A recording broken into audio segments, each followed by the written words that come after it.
지금 일제히 여권의 관심은 황교안 총리 대통령 권한대행에게로 집중되고 있는데 예. 가능할까요? 그래서 제가요, 여론조사 문제를 좀 지적하고 싶어요. 예. 황 총리를 여기까지 만든 게 여론조사하지 않습니까? 예. 애초에 황 총리를 왜 차기 대통령 후보군에 넣어서 여론조사를 했을까? 본인이 넣어달라고 해서? 아니면 누가 의뢰해서? 이분이 지금 정치인도 아니고. 맨 처음에 황 총리를 넣은 여론조사를 누가 과연 생각했느냐? 그렇죠. 진짜 그건 궁금하네요. 네, 이게 참 기획성의 성격이 커요. 제가 볼 때는. 그런가요? 그런데 어쨌든 첫 조사부터 숫자가 괜찮게 나오기 시작했잖아요. 그렇습니다. 그러니까 이게 시작이 어떻게 됐든지 간에 이제는 황교안 후보론은 실체입니다. 네. 한 시작 넣자마자 한 4% 5% 수준이었죠. 근데 그때도 사실 범여권 주자로 치면은 반기문 다음 2등이었어요. 황교안이. 그렇죠. 그리고 이제 조금씩 오르더니 이제 두 자리 숫자 왔다 갔다 합니다. 네.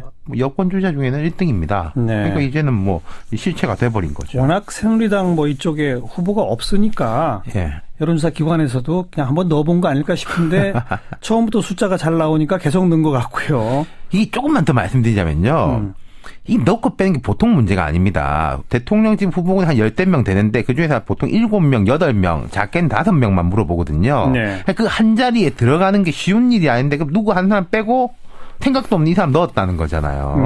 예. 근데 어찌됐건 간에 왜 지지율이 뛰냐. 기본적으로 보수표, 특히 강성 보수표가 있지 않습니까? 있죠. 근데 그 표는 박 대통령 탄핵에 동참하고 지금 좀 중도화 전략을 걷고 있는 바른정당에는 마음을 못 엽니다. 못 열죠? 근데 이제 새누리당에는 이른바 자칭 대선 주자군조차도 김문수, 이인재 그 정도죠. 2분 중 정도예요. 예. 그러니까 지금 무주공산이다 이거죠. 그렇죠. 예. 황 총리가 좀 비판도 많이 받는데 이런 일반적인 비판 지점을 한번 뒤집어 생각해 보면은 그게 강경보수 진영의 강점이라는 겁니다. 네. 평생을 공안검사로 살았죠. 법무부 장관을 하면서 지난 대선 국정원 개입 수사에 제동을 걸었다는 의혹을 받고 있죠. 통합진보당 해산을 진두지휘했죠.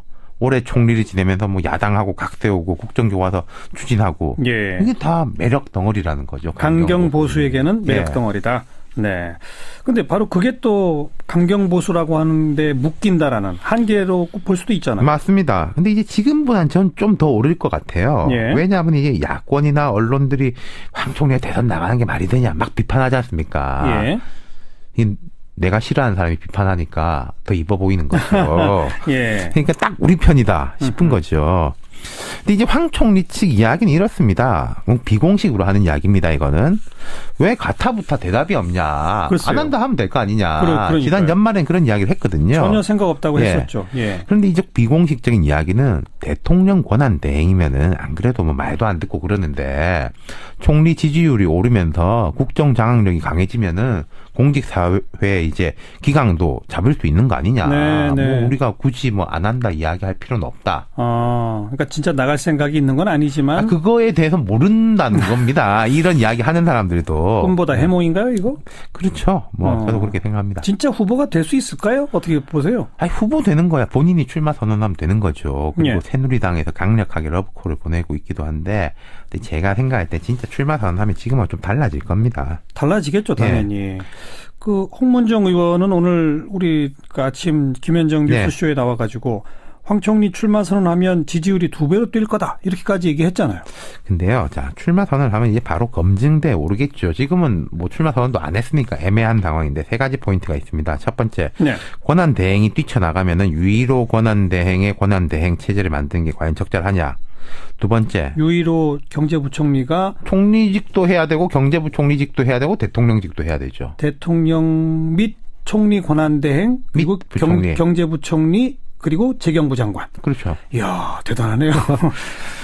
자, 이렇게 만드는 게 맞냐. 네. 두 번째로 박 대통령 밑에서 총리를 이렇게 2년 이상 지낸 사람이 뭐 자기는 몰랐다라고 하지만은 책임이 없냐. 예. 사실 이제 반기문 전 총장도 박 대통령 가깝다는 점이 약점이었는데 황 총리가 나서면 그냥 박근혜 후계자 되는 거죠. 그런 의미에서 지지 기반을 넓히기가 한계가 있을 거다. 맞습니다. 그리고 세 번째 이제 군대 문제. 이게 강경 보수의 기치에 맞느냐. 군대를 안 갔었죠? 예. 그러니까 일단 보수 진영에 워낙에 주자가 없으니까 특히 새누리당 쪽 입장에서는 뭐 후보를 안 낸기도 어렵고 예. 후보를 안 낸다는 말을 하면 그 당은 존재 가치가 확 상실하는 거거든요. 대선 예. 판국에. 예. 그러니까 앞서 말씀드린 이런저런 장점, 단점들을 종합해서 보면요. 지지율은 이 정도 유지하거나 조금 더 오를 겁니다. 근데 제가 이제 보통 뭐 정치에 대해서 이런 말씀은 잘 안 드리는데 대통령 될 가능성은 제로입니다. 네. 단언컨대. 매우 낮죠. 네, 매우 낮습니다. 뭐 본인인들 황 총리가 뭐 명민하신 분인데 이거 왜 모르겠습니까? 네. 근데 이런 판단을 하면 나올 수 있어요. 어떤 판단이요?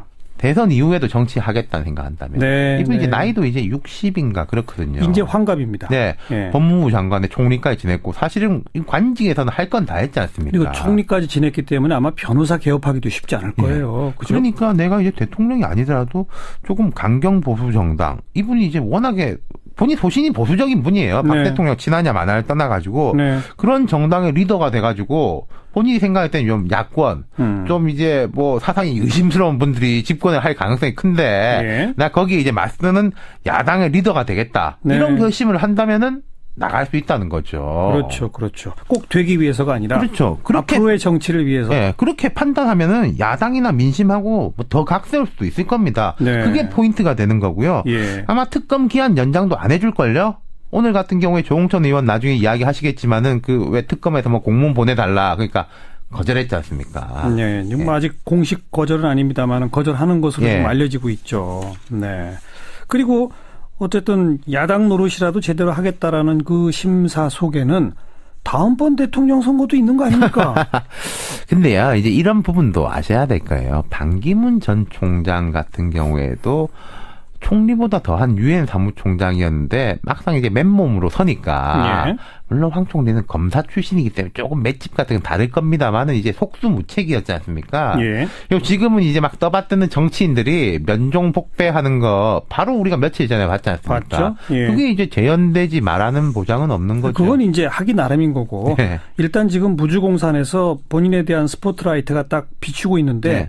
굳이 마다할 이유가 없는 거다. 이게 내가 만약에 황 전 총리라면 또 지금 내가 나간다 안 나간다 말 안 할 것 같아요. 왜냐하면은 나갈 때 나가면 이제 욕 먹는 거고 만약에 안 나가면은 내가 애초에 안 한다고 하지 않았냐라고 박수 받고 이제 떠나면 되는 거죠. 그래요. 네. 수고하셨습니다. 감사합니다. 윤태권 실장이었습니다.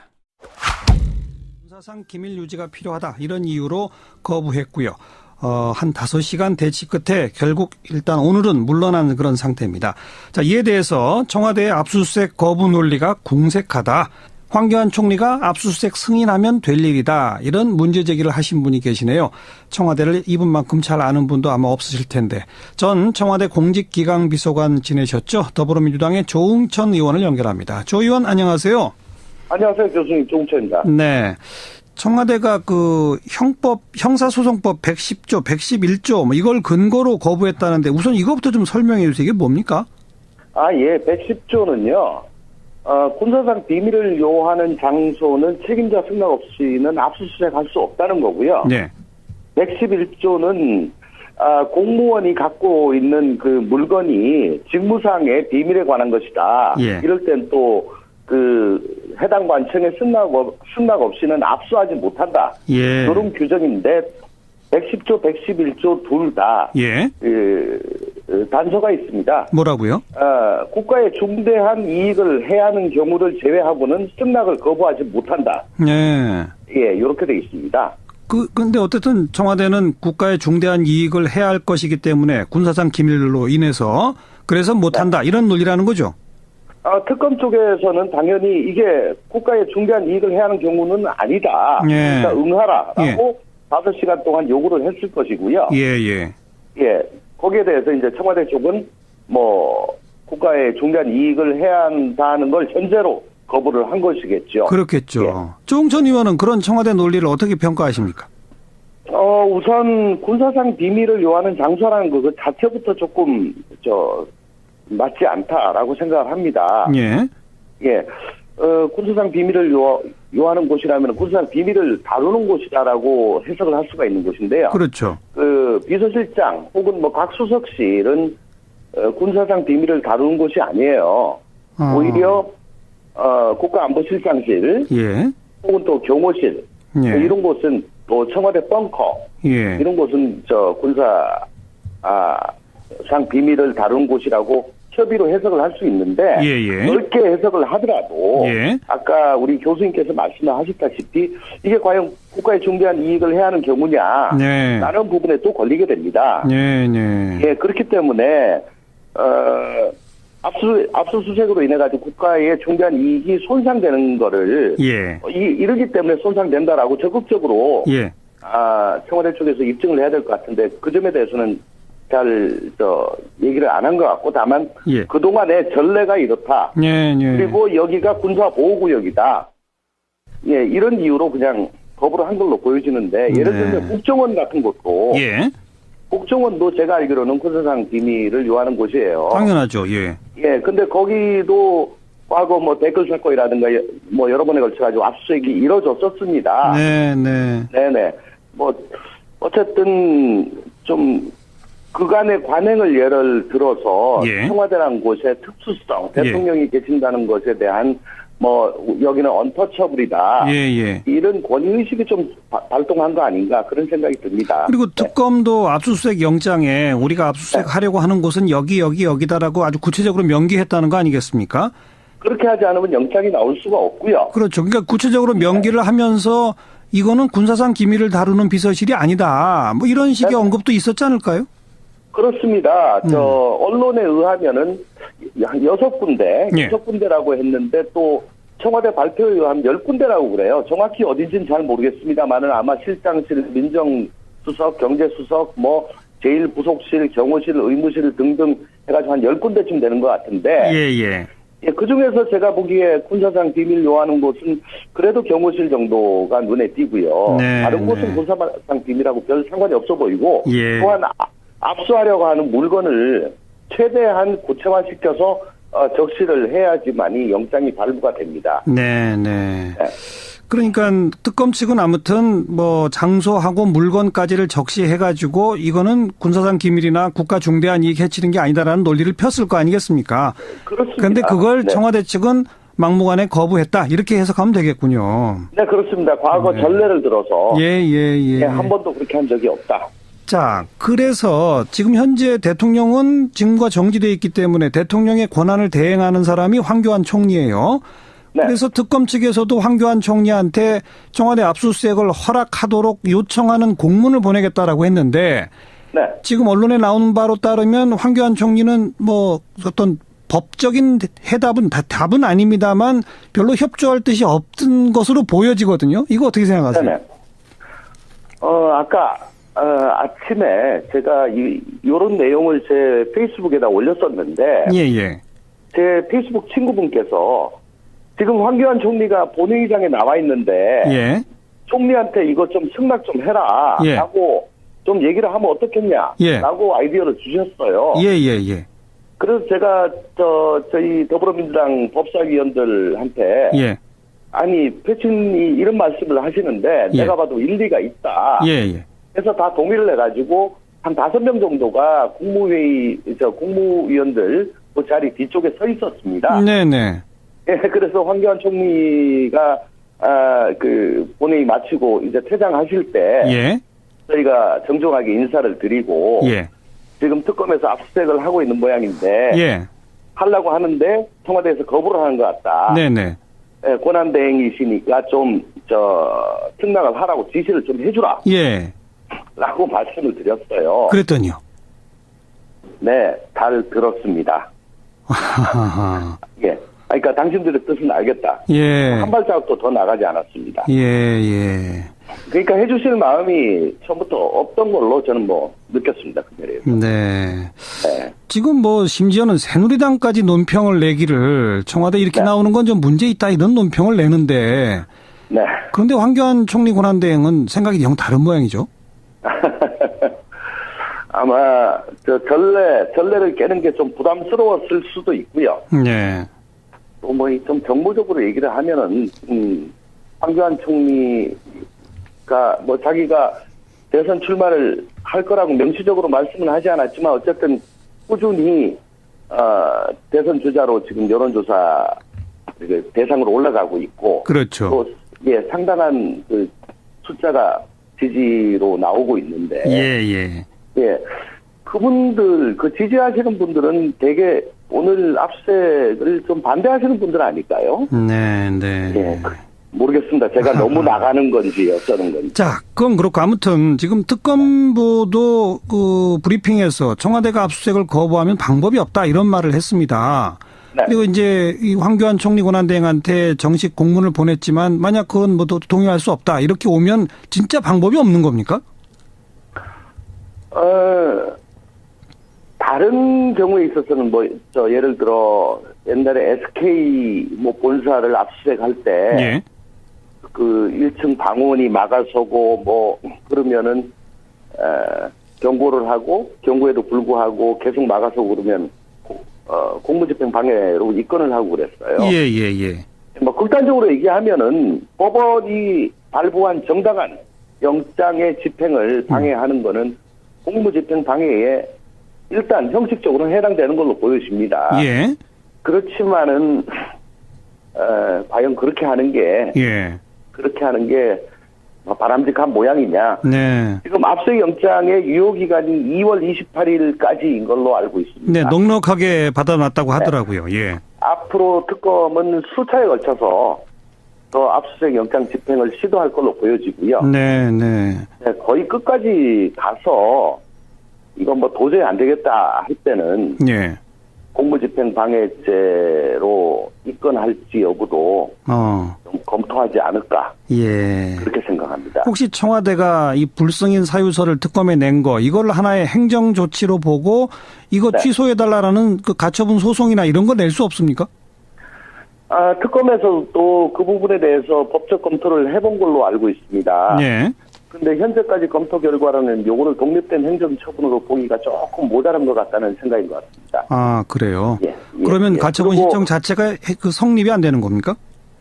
특검은 요게 지금 완벽하게 행정처분으로 지금 보기가 조금 힘든 거 아니냐. 일단 잠정적으로 그렇게 판단을 한 걸로 저는 보여집니다. 그러니까 그런 판단에 따르면 가처분 신청 자체의 대상이 안 돼요? 네네. 특검은 그렇게 보고 있는 것 같습니다. 아, 그래요? 네. 자, 또 일각에서는 이런 얘기 합니다. 지금 청와대 압수수색 지난번 검찰도 갔다가 결국은 이제 그냥 청와대가 주는 자료만 받아갖고 나오지 않았느냐 이런 얘기가 있고 또 지금 세월이 얼마나 흘렀는데 압수수색 진짜 들어간다고 해서 뾰족한 증거를 찾아낼 수 있겠느냐. 이미 없앨 거 다 없애지 않았겠느냐. 근데 특검이 굳이 이렇게 압수수색 하겠다고 하는 거는 그냥 일종의 정치적 압박 아니냐. 이런 해석도 있는데 저 의원은 어떻게 생각하세요?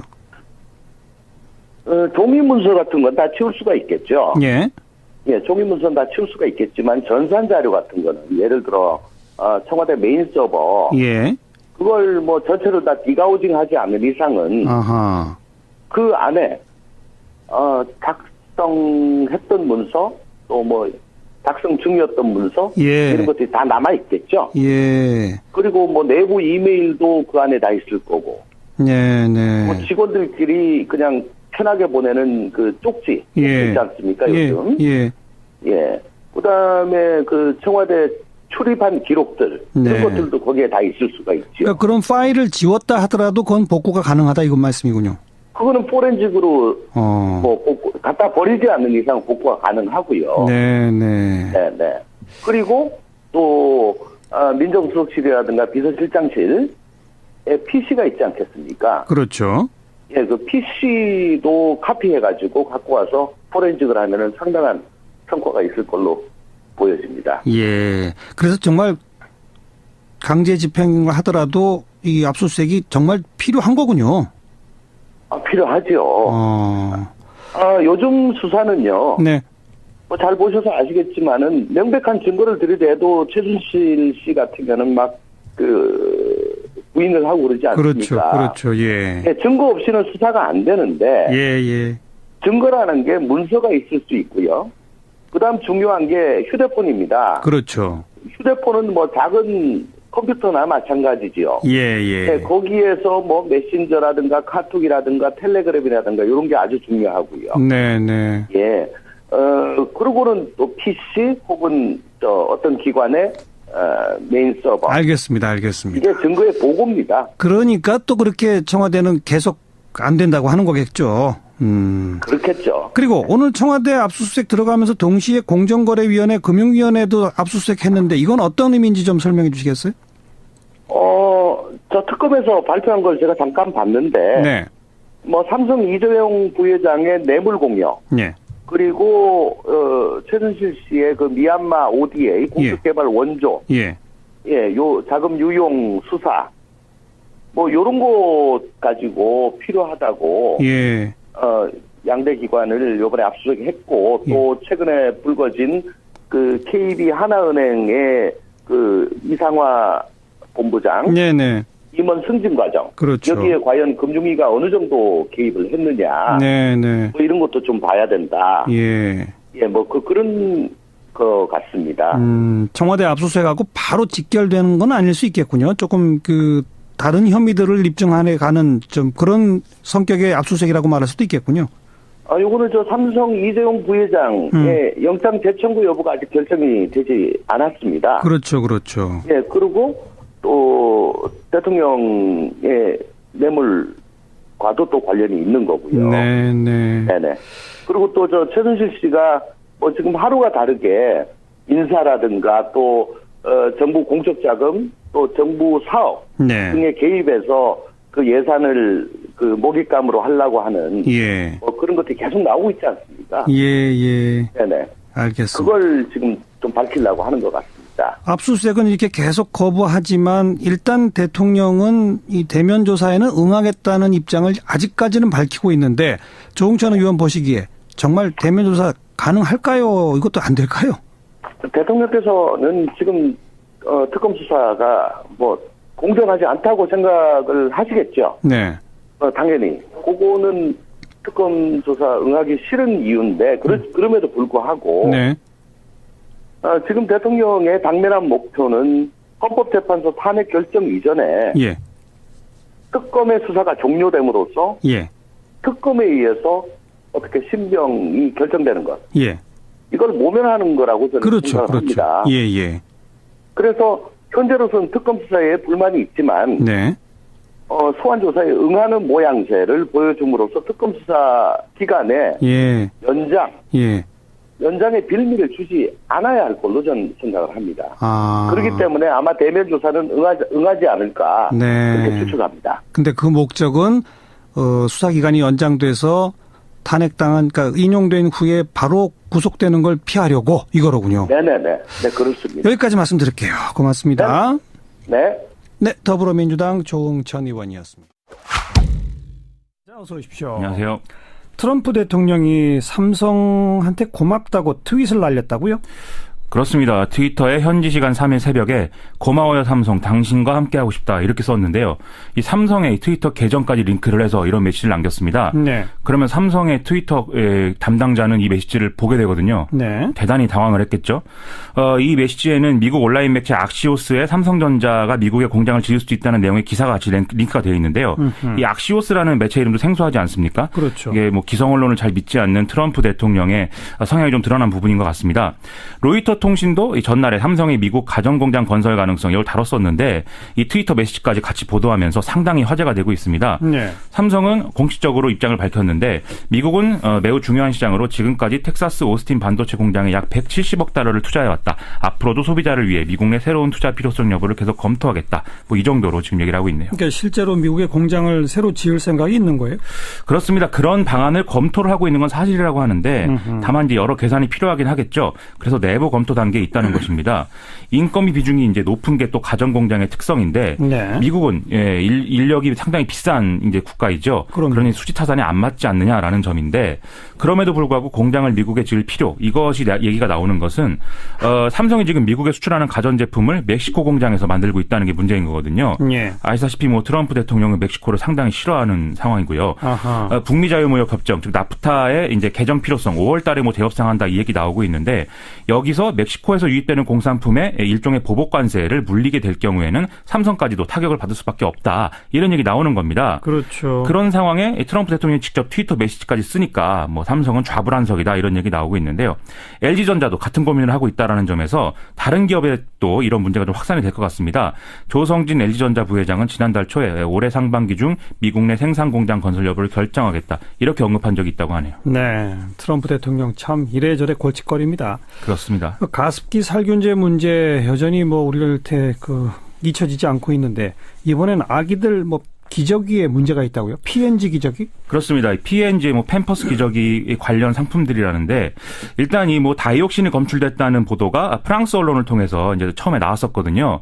이게 국내에 알려지면서 이제 국내 소비자들이 상당히 항의를 하면서 문제가 커졌습니다. 네. 그래서 이마트라든지 홈플러스라든지 이런 마트에서 일단 판매 중지 조치가 내려졌고요. 이 다이옥신이 검출된 것에 대해서 산업통상자원부 국가기술표준원도 샘플 조사에 들어간다라는 뉴스입니다. 문제는 지금 다이옥신의 검출에 대한 어떤 국내의 기준이 없다는 상황인데요. 그래서 이제 그 국가기술표준원도 이것에 대한 기준을 만드는 그런 상황까지도 내용을 검토해보겠다라고 얘기를 하고 있고요. 예. 애초에 프랑스 언론이 보도한 것도 유럽연합 차원의 이 다이옥신 검출 기준을 만들어야 된다 이런 문제제기를 하기 위한 거였거든요. 일단은 이 PNG 측은 극소량이 검출된 것이기 때문에 큰 문제가 없다고는 하는데 이런 기준이 만들어지는 데까지 가야 될 것 같습니다. 네. 이럴 때는 아무튼 정부가 빨리 조치를 취해서 국민 안심시킬 수 있는 그런 방안을 내놔야죠. 맞습니다. 네. 오늘 특검이 청와대 압수수색은 실패했습니다마는 공정거래위원회, 금융위원회 압수수색했는데 거긴 진행이 잘 됐습니까? 그렇습니다. 일단 전격적으로 압수수색을 해서 공정거래위원회, 금융위원회 둘 다 전혀 압수수색 예상하지 못했다 이렇게 얘기를 하고 있는데요. 예. 일단 공정거래위원회 압수수색에 대해서는 삼성 이제 뇌물 혐의 그리고 미얀마 공적개발 원조에 대한 수사 여기 관련한 자료를 확보하기 위한 것이다 이렇게 설명하고 있고요. 네. 금융위의 경우에는 이제 명확히 얘기를 안 하고 있는데 금융위는 특검이 알아서 설명을 할 거다라는 정도로 입장을 밝히고 있습니다. 네. 그런 특검의 방침에 대해서 공정거래위원회, 금융위원회는 어떤 입장들을 밝히고 있습니까? 일단 공정거래위원회는 아무래도 이 특검의 압수수색이 2015년에 삼성물산 제일모직 합병 과정에서 이제 강화된 순환 출자 고려를 해소해야 된다는 가이드라인이 나와서 삼성 SDI가 강화된 삼성물산 지분을 매각하는 과정이 있었거든요. 네. 이때 가이드라인 제정을 막으려는 외압이 있었다. 이런 의혹이 있기 때문에 특검이 이걸 수사하려는 거 아니냐라고 언론이 지금 얘기를 하고 있습니다.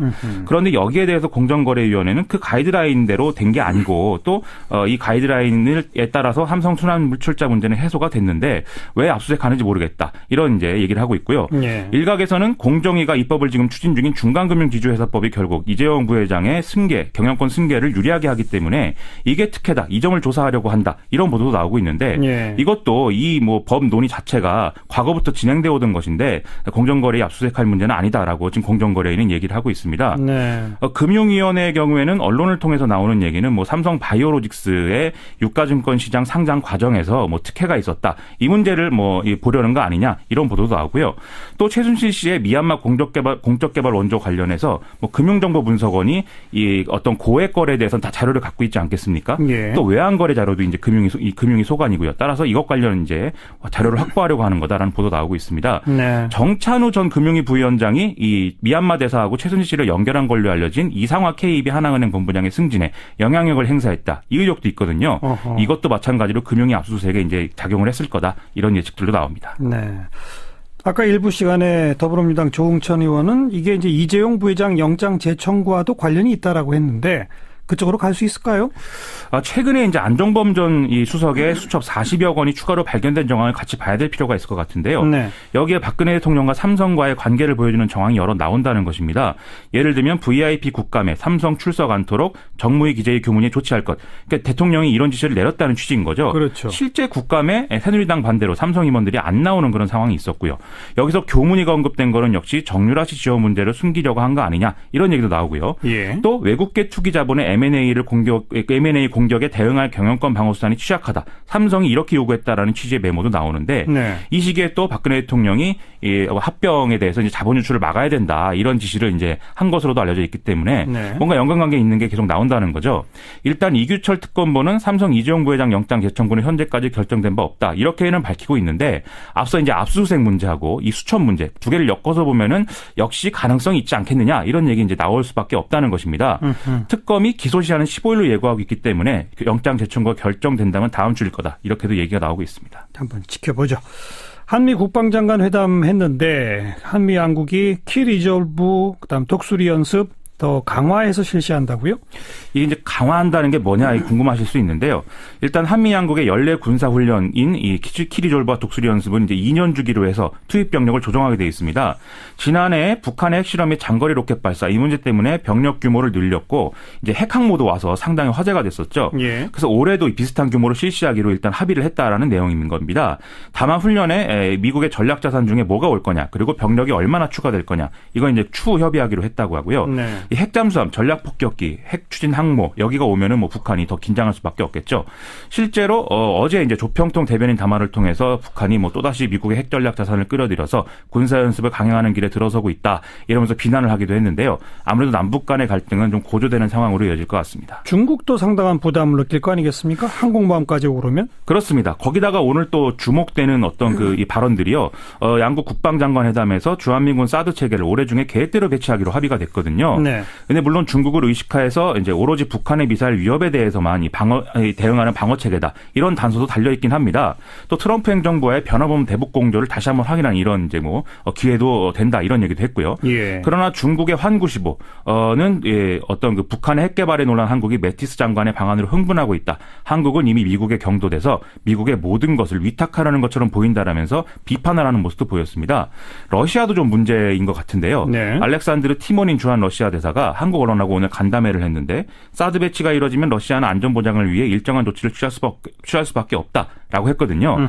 이게 자칫 잘못하면 트럼프, 시진핑, 푸틴 한반도를 둘러싸고 힘겨루기를 하는 그런 양상이 될 수가 있어서 좀 조치가 필요한 것 같습니다. 이미 그런 양상이 벌어지고 있죠. 그런 거죠. 네.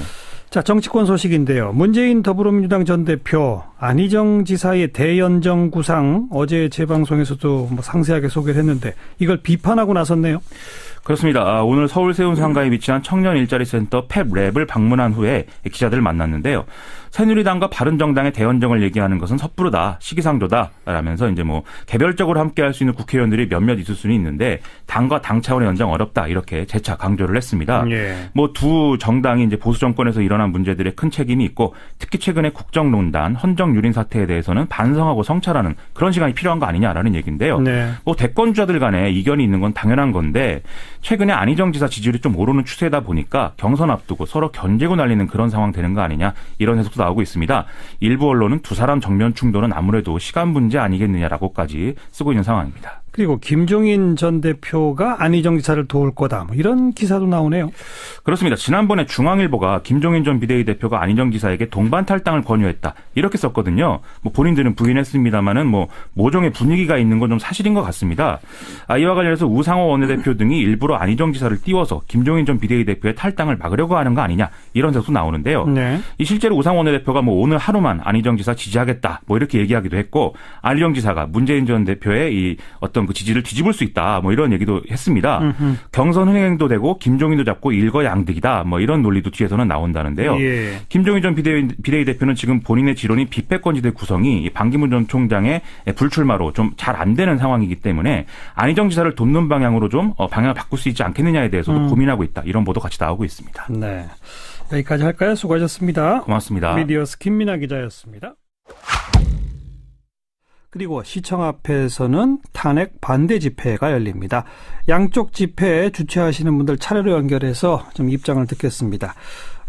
먼저 대통령 탄핵 기각을 위한 국민총궐기운동본부, 줄여서 탄기국이라고 불리죠. 여기에 대변인 맡고 계신 박사무의 정광용 회장부터 연결합니다. 정 회장님, 안녕하세요. 네, 안녕하십니까. 네. 네네. 내일 집회는 몇 시부터 어디서 열립니까, 정확하게? 내일 태극기 집회는 오후 2시에 시청 앞 대한문 앞에서 열립니다. 2시부터 몇 시까지 예정인가요? 저녁 8시까지 예정하고 있습니다. 6시간. 어떤 행사들이 준비되고 있습니까? 주로 이제 일반 집회하고 시가행진, 그리고 다시 돌아와서 마무리 집회, 이렇게 구성됩니다. 시가행진은 어디로 행하게 되나요? 일단 을지로 쪽으로 가서 예. 서울 시내를 관통한 다음에 다시 제자리로 돌아올 예정입니다. 광화문 광장 쪽으로 가시는 건 아닌 거고요? 네, 광화문 쪽으로 가지 않습니다. 네. 그리고 특히 내일 집회에는 전국에서 유모차 부대가 대거 모일 거다 이렇게 예고를 하셨던데 맞습니까? 네, 맞습니다. 일부러 그러니까 유모차 그게 어떻게 된 거냐면요. 예. JTBC에서 우리 집회를 모독하면 태극기 집회를 모독하면서 목욕을 하고 나오면 5만 원, 유모차를 끌고 나오면 15만 원을 준다고 완전 허위 사실을 보도를 했습니다. 그런 보도가 있었죠. 예, 그러자 저도 전혀 기대하지 않았던 반응인데 이 집회에 참석했던 유모차 어머니가 세상에 태어나고 나서 이런 모독을 받아본 적이 없다. 내 돈 내고 나가고 내 시간 쓰고 나가서 마치 돈 받은 걸로 모욕당했다. 그러면서 주변에 연락을 하겠다. 자기가 다니는 교회에 그 유모차 그런 어머니들이 있고 그 다음에 또 어린이집 기타 여러 곳에 연락 가능한데 모두 연락하겠다. 그 전화를 한 통 받고 나서 약 한 30통의 전화가 왔습니다. 이번에는 도저히 참을 수 없다. 거짓말을 해도 어느 정도로 해야지. 이건 완전히 엄마들을 모독했다. 그러면서 와서 오면은 아기들을 아무래도 데리고 나오니까 주최 집회 측에서 어떤 공간을 마련해 주거나 또는 좀 보호를 해줄 수 있느냐. 그래서 그건 얼마든지 가능하다. 알겠습니다. 이렇게 해서 이루어집니다. JTBC는 그 집회에 참가한 또 주최 측의 누군가를 인터뷰해서 그런 보도를 했는데 그게 저희들이 볼 때는 동영상은 아마 주최 측을 거기 현장을 뜨고 오디오를 믹싱해가 조작한 걸로 보입니다. 조작이다. 왜냐면요. 저희들이 지방에서 올라올 때 대부분 한 2만 원 정도의 경비를 냅니다. 개인이 내요? 네, 안 그러면 버스가 운영이 안 됩니다. 그러니까 중앙에서 50%를 지원하거든요. 중앙에 이제 전국에서 모이던 후원금으로 50%의 버스비를 지출하면은 지방에서는 2만 원 정도 내가 밥하고 밥 먹고 남는 걸로 버스비를 충당해서 올라왔다가 내려갑니다. 그렇게 2만 원을 이제 그거 했는데 돈을 내야 되는데 그걸 마치 받은 걸로 조작을 해버렸다는 거죠. 그러니까 5만 원설은 저희가 2만 원 이야기하면서 털려버렸고, 그 다음에 또 2만 원은 돈을 낸 걸 받은 것처럼 해버렸어요. 지금 우리 여기 단기국 게시판에 들어오시면은 돈 2만 원이 없어서 버스를 못한 할머니도 계세요. 그러니까 동영상에 나온 그거는 집회에 참가한 사람들이 일부 맞는 사람도 있는데. 그러니까 돈을 2만 원씩 내는 장면이지 받는 장면이 아니다 이 말인가요? 내는 장면이고 받는 장면은 그 사람들이 보도를 못했고요. 못했고 우리가 돈을 낼 때는 그걸 갖다 전부 다 기록을 해서 누가 얼마나 했고 그래야 버스비를 내고 나서 이제 남는 자금으로 다음에 또 대비해야 되니까 회계를 투명하게 다 공개를 합니다. 이런 자리 하나까지 완전하게 공개를 하고 알겠습니다. 하는데 그런 모독을 받으니까 참을 수 없다 해서 그러니까 엄마들이 나서게 된 거죠. 예를 들어서 목욕하고 오면 5만 원, 유모차는 15만 원 이거는 전혀 사실이 아니다. 그건 있을 수도 없고 누가 요즘 목욕하고 나온다고 목욕을 어떻게 검증할 건데요? 때를 벗게 봅니까? 목욕하고 나왔다는 걸 어떻게 검증하는데요? 하긴 또 그건 그러네요. 자, 지금 이 탄기국에서는 기본적으로 대통령 탄핵 심판은 무효다 이렇게 주장하고 계시죠? 그럼 대통령에게는 아무런 잘못이 없다 이런 말씀입니까? 아니면 잘못이 일부 있으나 탄핵될 정도는 아니다라는 주장입니까? 지금 특검이 정말로 남이 속옷 벗기듯이 완전히 뒤지고 있지 않습니까? 그럼에도 불구하고 지금까지 밝혀진 것은 대통령이 단돈 1원도 먹지 않았다는 겁니다. 즉 대통령이 단돈 1원도 먹지 않은 사람을 두고 이런 반응을 나타내는 것은 있을 수가 없죠. 만약에 대통령이 단돈 10원이라도 먹은 사실이 있다면 그 사실을 가지고 이야기를 해야 되는데 전부 다 최순실 건을 대통령하고 연결해 들어가는 것밖에 없어요. 만약 사회자님이 아는 사람이 사회자님 팔아서 어떤 착복을 했다면 그 착복한 사람은 어떻게 됩니까? 그 사람이 처벌받아야지 사회자님이 처벌받을 수는 없죠. 자, 그 일원도 받지 않았다는 이 말씀하셨는데 그 외에 말이죠. 청와대 주요 인사 관련된 정보 같은 걸 미리 최순실 씨한테 주고 또 최순실 씨의 추천을 받아서 장관도 임명하고 이런 등등 또 블랙리스트 같은 걸 만들도록 지시하고 이런 것들은 헌법 위반이다. 또 공무원 인사에 부당하게 개입했다는 것도 헌법 위반이다. 이런 대목은 어떻게 생각하세요? 만약에 대통령께서 최순실을 청와대에 데리고 들어갔더라면 차라리 아무 일이 없었죠. 만약에 어떤 직책을 주고 행정관이나 이런 걸 줬더라면 아무 일도 아닙니다. 근데 그걸 안 한 게 대통령 실수예요. 바깥에 뒀다는 게. 그냥 실수일 뿐입니까? 그러면 어떻게 해석해야 됩니까? 아니, 그러니까 예를 들면 뭐 업무상 기밀 유출이라든지. 그러니까 그게요. 예. 최순실을 청와대에 데리고 들어갔더라면 어떤 일이 됩니까? 합법이죠. 아니, 그러니까 그거는 뭐 합법이죠. 그렇게 되면. 그러니까요. 그런데 지금은 불법 아니냐 이 말이죠. 그럼 바깥에 있다는 건 불법일 수가 있는데. 예. 자 보십시오. 최순실이 그렇게 했을 때 대통령의 연관성을 검찰이 증거를 대야 되잖아요. 예. 지금 모든 증거는 진술 외에 증거가 있습니까? 네. 하나도 없습니다. 언론 보도와 진술 외에는 증거가 아무것도 없는데 마치 이번 탄핵은 말이죠. 예. 사람을 좀 수상하다 해서 사형부터 시켜놓고 그다음에 죄를 캐는 거예요. 예. 지금 탄핵하는 순간까지도 죄가 증명되지 않아가지고 탄핵 사유로 증거로 제출한 거는 신문기사 8개밖에 없습니다. 18개인가? 그러니까 그 신문기사를 지금부터 조합해서 맞추는 과정이 지금 탄핵 심판이 되고 있는 거죠. 진술 외에 뭐 녹음된 녹취록 파일도 있고 또 문서 파일도 있고 여러 가지 증거가 있지 않습니까? 또 업무 수첩도 있고. 네. 그 파일도 우리가 공개된 거 우리가 일반인들이 받아볼 수 있는 거는 공개되는 부분만 볼 수 있는데 예를 들어 JTBC에서 말했다는 그 태블릿 PC는 완전 조작이 드러났습니다. 어떻게 태블릿 PC가 3대가 있고 그다음에 그 태블릿 PC는 한국에 있었는데 사람은 왜 독일에 가 있습니까? 그러니까 검찰에서는 태블릿 PC가 최순실을 다 따라다니는 것처럼 이야기를 하는데 예, 독일에 갔었고 제주도도 갔었고 이렇게 지금 이야기하죠. 그렇죠. 예. 그런데 태블릿 PC는 어디 있었습니까? 결국 최순실이 있었던 사무실에서 발견됐지 않습니까? 아니, 그건 이제 마지막 발견될 때고 발견되는 그 시점부터 며칠 이후에 제주도에 있었다고 그 날짜 한번 계산해 보십시오. 제주도에 있었다고. 알겠습니다. 아무튼 다 조작이다 이 말씀이고요. 그럼요. 네. 어제 박근혜 대통령 생일이었습니다. 그렇죠? 네. 편지도 보내셨다고요? 예, 저희가 1월 21일 집회에서 100만 통의 러브레터라는 이벤트가 있었습니다. 예. 그 이벤트에서 수집된 편지를 2월 2일 대통령님이 생신을 맞아서 전달하고 왔습니다. 생일 선물도 준비하셨어요? 뭐 꽃하고 뭐 케이크 뭐 이런 거는 뭐 대단한 건 아니고 어쨌든 100만 통의 러브레터라는 이벤트에서 수집된 편지가 전달된 게 가장 큰 위로가 되었을 것 같습니다. 알겠고요. 내일 뭐 광화문 집회와 이렇게 충돌하거나 그런 일은 없겠죠? 지금 10차까지 집회를 했는데 한 번도 충돌이 없었고 저희는 언제나 준법 집회를 강조합니다. 네. 여기까지 들을게요. 고맙습니다. 네, 고맙습니다. 감사합니다. 탄기국, 대통령 탄핵 기각을 위한 국민총궐기 운동본부의 대변인 맡고 있는 박사모의 정광용 회장이었고 이번에는 대통령 퇴진 행동의 공동 상황실장 맡고 있습니다. 박진 상황실장 안녕하세요. 네, 안녕하세요. 네. 설 연휴로 딱 한 주 쉬고 내일 촛불 집회 이제 다시 시작되는 거죠? 예. 14차 촛불 집회 시작됩니다. 자, 내일 일정은 몇 시부터 어디서 어떻게 됩니까? 내일 일단은 사전 집회가 좀 규모 있게 법원 앞에서 열립니다. 법원 앞이요? 네. 지난번에 이재용 삼성 부회장 영장 기각되고 나서 법률가들이 한 200여 분 넘는 분들이 릴레이로 계속 노숙농성 중이세요, 아직까지. 맞아요, 예.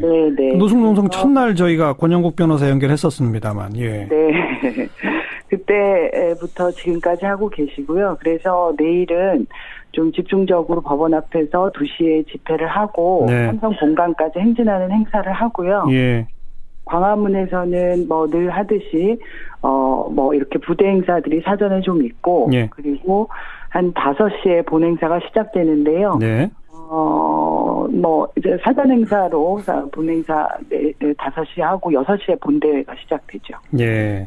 근데 사전 집회하고 본 집회하고 장소가 좀 떨어져 있어서 사전 집회 참여하신 분들은 또 뭐 대중교통 같은 걸로 이동을 하셔야 되겠군요.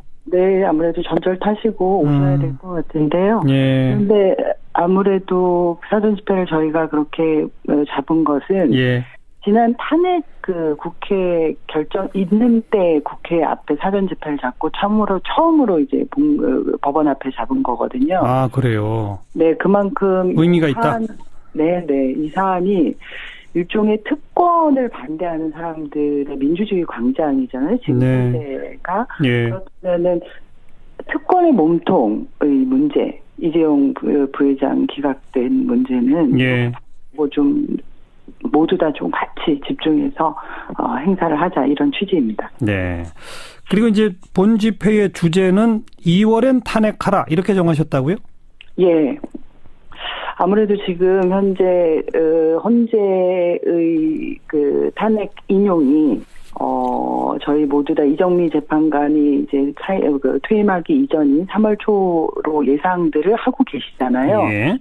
그런데 어쨌든 뭐 헌재 대리인단, 대통령 대리인단이 전원 뭐 사임을 한다거나 네. 증인을 대거 신청한다거나 이런 방식으로 사실 노골적으로 탄핵 인용 기간을 지연시키려는 그러고 있죠. 예. 이게 너무 노골화되고 있어서 그래서 정말 안심할 수 있는 게 아니다. 네. 국민들이 벌써 탄핵됐다고 또는 퇴진됐다고 그래서 이제 모두 다 대선 뭐 이렇게 할 때는 아직 아니다. 분명 이제 대통령 탄핵 퇴진까지 우리 아직 국민들의 힘을 모아야 될 때다. 뭐 이런 것으로 주요 구호를 정했습니다. 네. 그럼 내일 그 헌재까지 또 혹시 행진도 있습니까?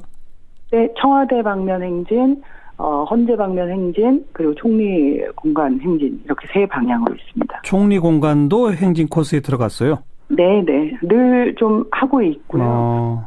지금 황교안 그 총리의 대통령 대행이 뭐 반기문 대선 후보 뭐 이후에 뭐 굉장히 두각을 드러내는데요. 저는 말도 안 되는 일이라고 생각을 해요. 이 박근혜 대통령의 다른 얼굴이라고 생각합니다. 네. 뭐 심지어 오늘 특검 압수수색 과정에서도 총리가 그 승인을 하지 않은 거잖아요. 이런 탈법과 반헌법적 문제들, 심지어 박근혜 대통령이 적폐고 사실은 공범자라고 보는데 이런 사람이 대통령직을 수행하는 것은 국회가 국민들이 압도적 다수의 동의로 그 촛불과 또 탄핵 파결을 이끌어냈던 이런 국민 정서에 반대하는 거라고 생각을 합니다. 네. 그래서 황교안 권한대행도 사퇴하라라고 지금 계속 촉구하고 계신 거죠? 네, 사퇴하라고 촉구하고 있는데요. 정치적 책임을 지고 사퇴하라는 거지, 뭐 대선 후보 출마하라고 사퇴하라는 건 분명히 아닙니다. 네. 자, 그리고 지금 탄핵 반대하시는 분들이 뭐 대규모 맞불 집회를 계획 중이고 유모차 부대도 온다고 합니다. 그 집회에 대해서는 어떻게 생각하세요? 뭐 집회의 자유, 표현의 자유는 대한민국 모든 국민들에게 있으십니다. 그것은 대통령 탄핵을 반대하시는 분들에게도 있다고 생각하고요. 다만 그 집회에서 우려되어 있는 지점들이 너무 많죠. 뭐 앞선 탄기국 대변인께서는 뭐 언론 보도가 모두 다 거짓말이라고 하는데 사실 그 합리적으로 이해되지 않은 얘기고요. 그리고 무엇보다 계엄령을 선포하라거나 군대가 나가라거나 이런 구호가 등장하는 것을 순수하게 볼 수는 없고요. 그리고 좀 솔직하게 말씀을 드리면 언론들이 자꾸 일종의 탄핵 반대 집회와 찬성 집회를 등치시켜서 이렇게 비교를 하시는데요. 비교할 수 없는 거라고 생각을 합니다. 왜냐? 지금까지 1000만이 넘는 그 세계사에 유례없는 민주주의 광장을 지금 국민들이 만들어냈고, 그리고 대통령 탄핵과 뭐 어쨌든 지금 그 민주주의 열망, 지금까지 안간힘을 쓰고 살아왔던 국민들을 대신한 권력에 대한 이 열망들이 모이고 있는 광장과 그 계엄령을 운운하는 분들과 비교하는 건 전 민주주의에 대한 모욕이라고 생각합니다. 아까 박사모의 정광용 회장이 뭐 돈 받았다 이런 건 다 조작이다라고 하지만 그런데 이제 지방에서 버스 대절해서 올라온 분들한테 중앙본부에서 성금받은 돈에서 반씩은 보조를 한다. 2만 원씩은 보조를 한다라고는 인정을 하셨단 말이에요. 우리 촛불 집회에도 지방에서 버스 대절해서 오시는 분들 꽤 계시죠? 그럼요. 촛불 집회 주최 측도 반씩은 보조합니까? 입니다. 저희는 100% 본인들이 타고 오시고요. 오셔서 또 모금함에 돈을 집어넣습니다. 촛불 문화제도 항상 관심사였는데 내일은 뭐 혹시 특별한 이벤트 준비하고 있는 게 있습니까? 내일이 10월 29일 시작된 촛불 광장이 12월 5일 내일 일요일 날, 그 다음 날 일요일 날 100일이 되는 때거든요. 그래서 아직 뭐 퇴진이 된 건 아니지만 어쨌든 우리 스스로가 승리의 역사를 써왔기 때문에 100일 떡을 좀 돌리려고 그러고요. 100일 떡을? 네. 참가자들한테 다 줘요? 다 주기는 아무래도. 그 양이 대단할 텐데. 네, 그래서 좀 상징적으로 한 1,000개 정도 준비를 해서. 예. 시민들한테 나눠드리고요. 예. 그리고 얼마 전에 최순실한테 그 청소 노동자 어르신이. 네네네. 방송에서 얘기하기 좀 어려워서 그렇죠. 아니, 다 알려져 있어요. 말하세요. 연명안을 외치셨잖아요. 예. 그리고 발언도 드릴 겁니다. 아, 그분이 직접 나오세요? 네네, 어렵죠. 그래요. 네, 어떤 심정에서 그 말이 튀어나왔는지. 네. 들어보려고 합니다. 흔쾌히 나오시겠다고 동의하셨어요? 네네. 그래요. 뭐라고 말씀하실지 정말 다 기대가 되는군요. 네. 날씨 추운 날씨에 떡만 드시다 보면은 체할 수가 있는데 그거 좀 조심하라고 해야 될 것 같습니다. 그리고 주변에 있는 상가에서 커피도 갖다 주시고. 네, 맞아요. 고맙습니다. 네, 감사합니다. 퇴진행동의 박진 공동상황실장이었습니다. 김원경 사무처장 나오셨어요. 어서 오십시오. 안녕하세요. 우선 설 연휴 직전에 박근혜 대통령이 인터넷 방송 정규제 TV하고 단독 인터뷰한 거예요. 내용도 논란거리고 또 이렇게 이런 인터뷰를 하는 것 자체가 되느냐 안 되느냐 또 논란거리였는데 이거에 대한 보도는 어떻게들 나왔습니까? 결론부터 그냥 말씀드리면 KBS, MBC 두 공영방송을 제외한 다른 방송사들은 모두 비판적인 내용을 좀 보도를 했다. 이렇게 볼 수 있습니다. 두 공영방송은 비판을 안 했다? 예. 먼저 보도량부터 볼게요. 정규제 TV 인터뷰가 공개된 날은 1월 25일이었는데요. 이날 보도량이 KBS, SBS, TV조선이 한 건씩 보도했고요. 채널 A는 2건, JTBC는 4건을 보도했습니다. MBC와 MBN은 보도가 없었습니다. 아예 없어요? 예. 그럴 수가 있나요? 근데 이제 변명의 여지가 조금 있긴 합니다. 정규제 TV가 그 박근혜 대통령 인터뷰 영상을 당일 8시 30분에 방송을 했어요. 그러니까 8시 30분에 오픈을 한 거죠. 그런데 아시다시피 방송사 저녁 종합 뉴스는 이 시간 이전에 시작하는 경우가 많습니다. MBC도 MBN도 8시가 메인 뉴스죠? 예. 그런데 이제 저녁 8시에 시작하는 SBS 뉴스 8, 그리고 7시 40분에 시작하는 TV조선 뉴스 판, 7시 20분에 시작하는 채널A 종합 뉴스, 그리고 8시에 하는 JTBC 뉴스룸 모두 보도를 했단 말입니다. 여기도 했어요? 예, 다 했어요. 근데 이날 정규제 씨가 1시간 분량의 영상을 방송하기 전에 이미 인터뷰 내용 일부를 언론에 공개를 했기 때문에 이 공개된 내용만으로도 타사들은 보도를 한 거예요. 그런데 MBC하고 MBN은 안 했다? 예, 그런데 MBC, MBN은 영상이 확보되지 않았다는 이유 때문인지 이제 인터뷰 내용 일부가 이미 공개가 다 되었는데도 이것을 보도를 하지 않았어요. 그래서 사실은 기존의 박 대통령 기자회견 같은 경우에는 굉장히 열심히 보도하던 방송사였는데 이게 좀 민망하지 않았을까, 비판을 하자니 부담스러운 사안이 아니었나, 그런 이유가 아니었나 그런 생각이 듭니다. MBC, MBN 두 곳은 아예 보도가 없었다. 네네. 다른 곳 보도는 어떻게 내용이 돼 있습니까? 사실은 이날 25일 보도에서요, 가장 실망스러운 것은 KBS였습니다. 문제의 인터뷰를 그냥 그대로 받아 쓰는 그런 보도였거든요. 받아쓰기였다? 네, 25일 이제 보도 제목이 KBS 박 대통령 최순실 사건 누군가 기획관리라는 내용이에요, 제목이. 근데 이제 보도에서 기자 스스로 무엇인가 지적하거나 인터뷰 내용을 반박하는 멘트가 단 한마디도 없고, 그냥 그야말로 받아쓰기예요. 쭉 대통령은 이렇게 말을 했다라는 것을 그대로 이야기를 하고 대통령의 인터뷰 영상도 2번을 녹취를 합니다. 비판이 있다면요, 마지막에 기자 멘트로 민주당은 형식은 불법적이며 내용은 적반하장이라고 비판했다. 요 한마디를 넣었어요. 근데 이건 민주당의 입장일 뿐이잖아요. 그러니까 기자가 객관화된 멘트를 하지 않았다. 이렇게 볼 수 있고요. 이 보도는 기존의 대국민 사관에서 보여준 그 KBS의 받아쓰기 보도와 너무나 비슷했다. 그러네요. 예, 그렇게 생각이 됐고요. 그리고 보도 건수도 딱 한 건이라고 그랬죠? 네, 한 건뿐이었어요. 특히 저희가 KBS에 실망스럽다고 한 것은 말씀드린 것처럼 KBS만 9시 뉴스예요. 그래서 이 보도가 9시 20분쯤에 방송을 했기 때문에 아까 말씀드린 그 보도가 타사에 비해서 박 대통령 인터뷰 장면이 생생히 들어가 있었고요. 그만큼 타사에 비해서는 영상 확보나 인터뷰 분석에 시간이 조금 있지 않았나. 그런데 너무 분석이 없다라는 거고요. 그냥 그대로 받아쓰기만 했다. 네. 근데 이것과 비교해서 JTBC 같은 경우에는요, 당일 8시 뉴스지만 톱보도로 거짓말로 쌓아올린 거대한 산 의혹 부인이라는 제목으로 박 대통령 인터뷰 그 사전에 공개된 거, 그것을 다뤘고요. 그리고 이제 4꼭지를 다뤘거든요.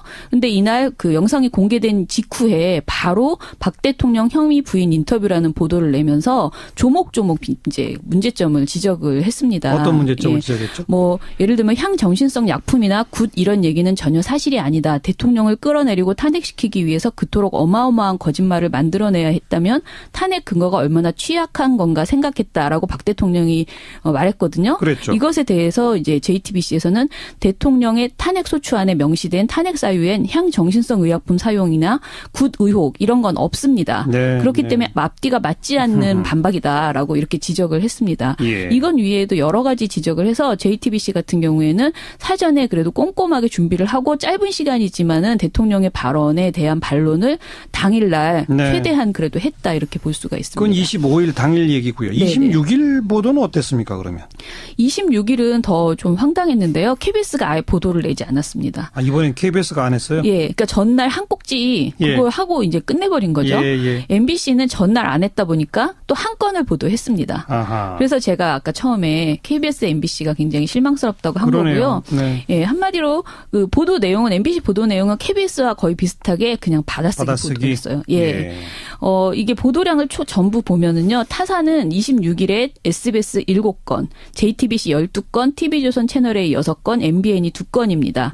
좀 전에 말씀드린 것처럼 KBS는 없었고 네. MBC 한 건이죠. 그래서 이틀간의 보도량을 다시 한번 정리해 보면 KBS, MBC가 각 한 건씩 했고 SBS 8건, JTBC 16건, TV조선이 7건, 채널A가 8건, MBN이 2건을 보도를 했습니다. 네. 그래서 이제 공영방송과 MBN이 굉장히 적게 보도했다고 볼 수 있는 거죠. 그러네요. 예, 그런데 이제 보도 내용에서는 MBN도 이제 그 인터뷰의 문제점 같은 것을 지적하는 보도를 한 건을 했습니다. 네, 그래서 네. 보도 내용에서 지적을 전혀 안 한 방송사는 KBS, MBC 정도였다. 딱 두고 치다. 네네. 예. 그렇게 생각이 들고요. JTBC는 11건을 할애해서 대대적으로 이날 그 대통령 그 발언의 문제점들 같은 것들을 쭉 정리를 해서 보도를 했어요. 예. 그래서 정규제 TV 출연 자체가 친박 여론전을 의미한다라는 그런 배경 분석을 또 하고 여러 가지 JTBC만이 좀 열심히 보도했다 이렇게 볼 수 있습니다. 네. 예. 자, 그리고 이 설 연휴 기간 동안에는 네. 모든 방송들이 이제 대선 주자들을 집중적으로 조명하는 네네. 그런 보도들이 많았을 거 아니겠습니까? 그 결과는 어떻게 분석이 됩니까? 저희가 그냥 한번 해봤습니다. 설 연휴 기간 동안 각 방송사의 메인 뉴스들이 대선 주자를 얼마나 다뤘나. 그래서 한 번 등장을 한 보도에 그 문재인 안철수가 등장했으면 문재인 한 건, 안철수 한 건 이런 식으로 각각 카운팅을 했거든요. 그러니까 대선 주자 이름이 언급된 거는 전부 다 세봤다. 그렇죠. 예. 화면이 나오거나 이러면은 이제 한 건으로 다 처리를 해서 해봤더니 그 결과 일단 가장 많이 등장한 사람이 반기문 전 유엔 사무총장이 50회를 방송에서 등장을 했더라고요. 2등은요? 예, 2등은 문재인. 예, 문재인 전 대표인데요. 문재인 대표는 39회 등장했습니다. 그래요? 그러니까 이때는 설 기간에 설 연휴 기간에는 사실 방송에서는 반기문 전 유엔 사무총장이 가장 많이 나왔다. 네. 50회로 압도적으로 많죠. 그러니까 지지율 1등 사람보다 훨씬 더 많이 그렇죠. 보도가 됐다. 훨씬 많았죠. 예. 그리고 그 다음에 그러니까 유승민 등장 횟수가 32회 유승민 의원의 등장 횟수가 이렇게 나왔고요. 그래서 전반적으로 보면은 방송사별로는 크게 이렇게 의미가 없는데요. 방송사별로 봤을 때 문재인과 반기문 두 사람만을 노출을 어떻게 했나 보면요. KBS는 문재인이 앞입니다. 문재인이 2, 그리고 반기문이 3. 2대3. 네. 그리고 MBC는 1대3. 1대3? 네. SBS도 3대6. 예. 그리고 JTBC는 4대3, TV조선은 13대14, 채널A는 8대11, MBN은 8대10. 그래서요, MBC와 SBS가 문재인 전 대표가 한 번 나오면 반기문 전 총장은 3번 나왔다. 그러네요. 이렇게 볼 수 있고, 종편 3사는 큰 편차가 없었다. 이렇게 드러났습니다. 네. 예. 그리고 전반적으로 보면요, 종편 중에서 TV조선과 채널A, MBN이 대선 주자들에 대해서 엄청나게 보도를 많이 하고 있다. 이런 걸 저희가 알 수 있었어요. 다른 데보다 특별히 많다.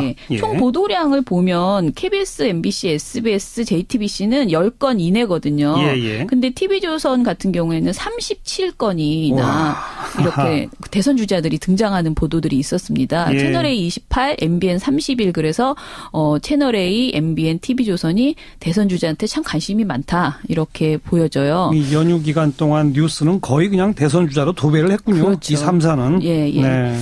그런데 이런 수치보다 더 문제라고 생각한 거는 뭐냐면요. 방송사 대부분의 보도들이 보수 쪽 주자들을 철저히 옹호하는 내용이 많았다는 것입니다. 그래요? 네. 26일에서 30일까지 한 번만 한 보도에서 한 명의 대선 주자만 다룬 보도를 따로 또 세워봤어요. 네. 그랬더니 문재인 전 대표에 관한 보도에서는 주로 비판의 대상으로만 등장을 하는데 예. 반기문, 황교안, 유승민 같은 보수 주자들은 비판적인 보도가 단 한 건도 없이 오로지 행보를 받아쓰거나 의혹을 무마시켜주는 보도들이었습니다. 그래요? 네. 그래서 7개 방송사 모두 보수 후보로 꼽히는 반기문, 황교안, 유승민 3인에 대한 비판적 보도가 단 한 건도 없었어요. 근데 문재인 관련해서는 비판적 보도가 많다? 예. 반면 이제 그 반기문 받아쓰기는 MBC, JTBC를 제외한 5개사 모두 보도를 냈고요. 그리고 TV조선은 무려 7건을 반기문 관련된 그러니까 행보를 그냥 따라하는 받아쓰기 보도를 냈어요. 예. 그리고 황교안 총리의 경우에는 30일 트럼프 미 대통령 통화를 기점으로 해서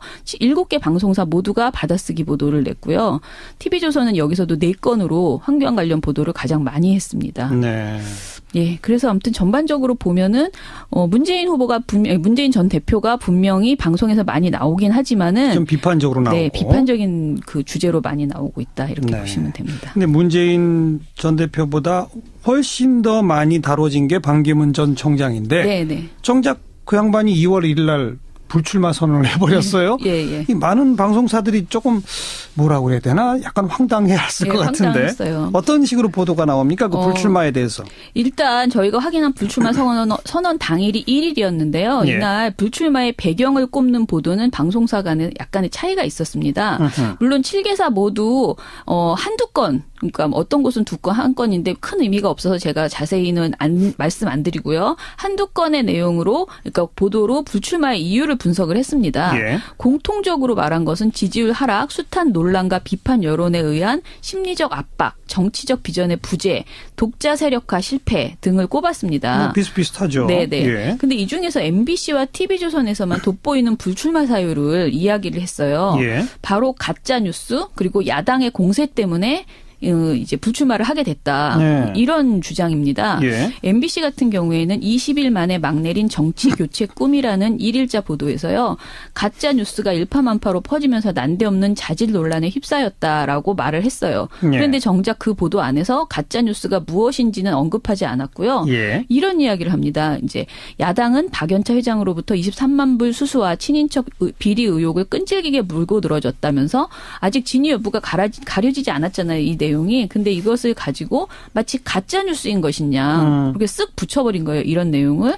예. 반기문 전 총장이 스스로 뭐 네. 가짜 뉴스 이런 언급을 했잖아요. 그러니까 MBC는 그냥 그걸 그대로 갖다 쓴 거군요. 그런 거죠. 예. TV조선 같은 경우에는 낙상 주의하라 발언에 충격받았나라는 제목의 1일자 보도에서요. 반기문 전 총장의 불출마 이유를 자신들이 하나하나 짚어보겠다고 이렇게 말을 하거든요. 예. 근데 정작 그 보도에서 하나하나 짚어본 게 뭐냐면은 그간의 논란이나 의혹, 타사들이 말하는 것이 아니고 다른 정치인의 발언 때문에 불출마를 하게 된 것이다. 네. 이런 식으로 보도를 해요. 그러면서 TV조선이 말한 것은 임명진 새누리당 비대위원장의 낙상주의 발언 예. 그리고 심상정 정의당 대표의 발언입니다. 예. 심상정 의원이 뭐라고 했냐면 정치적 선택은 자유시지만 국민들도 안타까움을 가지고 있을 거예요. 저는 아직 늦지 않았다고 생각합니다라고 말했거든요. 네. 근데 TV조선이 이렇게 보도를 해요. 심상정 의원의 이 발언을 전하고 나서 심 대표 면담이 끝난 직후 반기문 전 총장은 기자회견장으로 직행했다. 그러면서 심상정 의원 말 한마디 때문에 마치 그 불출마가 선언된 것처럼 그렇게 느껴지게 이렇게 묘사를 했습니다. 네. 여기다가 정치인들의 구태의연하고 편협한 이기주의적 태도도 지극히 실망스러웠다는 반 전 총장의 기자회견 네. 장면을 딱 붙여서 이 기존 정치인들 때문에 특히 야당 때문에 예. 이제 불출마 결정을 한 것처럼 이렇게 느껴지게 보도를 했습니다. 그런데 이건 사실관계에서도 반 전 총장이 스스로 밝혔듯이 그날 그 새누리당 임명진 비대위원장 만나기 가기 훨씬 전 그날 그렇죠. 새벽에 네. 결심을 이미 했고 네네. 그래서 사퇴서를 쓰도록 누구한테 지시까지 해놓고 네. 그리고 다녔다는 거 아니겠습니까? 맞아요. 예. 보도가 조금 그렇게 그림을 그려놓은 거죠. 그러네요. 그리고 이어진 2일자 보도 중에서 퇴주잔 등 가짜 뉴스에 시달려라는 TV조선 보도에서는 가짜 뉴스 때문에 인격살해를 당했다. 그래서 전 총장이 아주 억울해했다. 그러면서 가짜 뉴스 이야기들을 굉장히 길게 보도를 했어요. 한마디로 네. 반 전 총장은 그 가짜 뉴스를 견디지 못해서 이제 낙마했다라는 네. 그런 결론을 내리고 있는 보도였습니다. 퇴주잔 부분은 사실 좀 억울한 부분이 있죠. 반기문 전 총장이. 네, 네. 이게 편집을 악의적으로 한 그런 네. 보도였으니까 말이죠. 네. 자, 그리고 이제 반기문 전 총장이 불출마를 하니까 대선 전국은 이제 아주 뭐 요동을 치고 있다. 그건 뭐 지금까지도 계속 이어지는 그렇죠. 보도고 네네. 저희도 뭐 매일 그런 보도를 합니다. 예, 예. 자, 다른 방송사들은 그런 대선 판도에 대해서 어떤 보도들을 합니까? 일단 2일에 대선 주자 소식이 KBS와 MBC는 4건에서 5건이었고요. SBS와 종편 4사가 10건 내외로 특히 이번에 지금 요동치는 대선 판도 관련 보도가 많아졌습니다. 예, 예. 그런데 반기문 퇴장 이후 대선 판도를 바라보는 방송사들의 시각은 대부분 치열해진 야권 내부 경쟁 그리고 황교안 대안론 이 두 가지로 네. 집약이 됩니다. 그런데 이 중에서 좀 저희가 어제 보도에서 가장 문제라고 생각했던 건 MBC 보도의 논조였는데요. 네. MBC가 문재인 대세론이 흔들리고 있고 황교안 총리 대행이 대항마로 떠올랐다 이렇게 강조를 했어요. 그런데 이거는 다 비슷하게 이런 말들이 이제 있어요. 그런데 이것을 너무 과하게 황교안 대망론을 띄우려다가 제가 보기에는 국민의당 박지원 대표의 발언을 왜곡하는 이런 보도를 내놨습니다. 어떤 내용을 좀 소개해 주면. 2일자에 흔들리는 대선 구도 반기문 표 어디로라는 제목의 보도였는데요. 네. 일단 앵커가 황교안 대통령 권한대행과 안희정 충남지사가 이른바 문재인 대세론의 대항마로 급부상했다. 라고 이렇게 시작을 해요. 여론조사 결과 그 두 사람이 좀 올라갔으니까. 예. 그런데 이제 보도에서는 사실은 황교안 총리 관련된 내용이 거의 3분의 2 정도를 차지를 합니다. 안희정 충남지사는 뒤에 조금 붙고요. 네. 그런데 기자가 뭐라고 하냐면은 황교안 권한대행의 상승세가 거침없다면서 MBC와 한국경제가 리서치앤리서치에 의뢰한 두 차례 여론조사에서 반기문 전 총장이 하락하는 동안에 황교안 권한대행은 계속 상승했다. 이렇게 보도를 하고 보수층과 특히 50대에서 두드러졌다고 전했어요. 그런데 이 여론조사 결과가요. 1월 1일자하고 1월 27일자 결과예요. 그 두 번에서 이렇게 상승하고 있는 것을 보여주거든요. 네. 근데 이때는 지금 반기문 전 총장이 이제 불출마 선언을 하기 전이잖아요. 그렇죠. 근데 이제 그때 얘기를 굳이 예전 이야기를 이제 끌어다가 황교안 권한대행이 지금 상승하고 있다. 상승세를 이렇게 이야기를 하더라고요. 예. 그러더니 이제 황교안 권한대행에 대한 얘기가 폭발적으로 증가하고 있는 것을 느꼈다라는 그런 박한수 새누리당 비대위원의 발언도 덧붙이고요. 네. 보수층 내 반 전 총장 지지가 황 권한대행으로 쏠릴 것이라는데 야당도 동의한다라고 하면서 이때 뭐라고 하냐면 보수 세력이 방황하고 있기 때문에 일시적 현상으로 황교안 대행의 지지도가 올라갈 것이라는 박지원 국민의당 대표 발언을 녹취 인용해서 보여줍니다. 그대로 인서트로 넣었어요. 네. 근데 국민의당 이 발언으로만 봤을 때는 박지원 대표가 굉장히 이제 긍정적으로 묘사한 것처럼 황교안 상승세를 수긍한 것처럼 묘사를 한 거잖아요. 그런데 사실 이 발언은 국민의당 창당 1주년 기념식 직후 박 대표는 이때 박근혜 최순실 사태가 있음에도 반성도 책임지지도 않는 정권의 연장은 없다라고 하면서 황 총리를 대안으로 밀어붙이는 새누리당은 비판했고요. 그러면서 제가 볼 때는 황 대행은 출마하지 않는다면서 황 총리 출마 가능성 자체도 일축한 바 있습니다. 이런 맥락의 발언을 하는 과정에서 요 말이 들어간 건데 한 대목만 딱 잘랐었다. 요 발언만 싹둑 잘라서 마치 야당도 황교안 상승세에 동의했다라고 앞전에 기자가 그렇게 말하면서 요 이제 발언을 집어넣은 거죠. 그래서 MBC의 황교안 띄우기가 좀 심하다 이렇게 저희가 보고요.